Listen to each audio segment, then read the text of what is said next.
Hey everyone, welcome back to PoGoskill's channel. Have you powered up your Pokemon lately? Today I'll show you how to Mega Evolve Beedrill in Pokemon Go. As you can see, Mega Beedrill transforms from storage dust into a raid DPS king.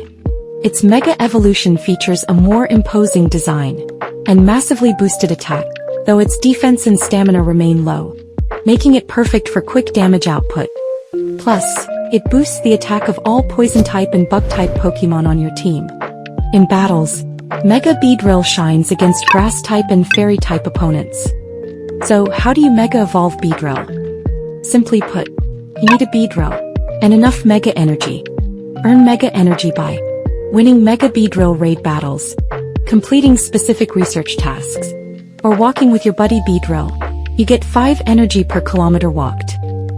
Short on time, PoGoskill helps automate distance tasks for energy farming. It also assists with accessing regional events like Osaka's exclusives, or completing the Mega Discovery research from home, while scanning for nearby Pokemon and resources. Now go Mega Evolve your Beedrill. Check the video description for full details. If this helped, give a thumbs up, subscribe, and I'll see you next time.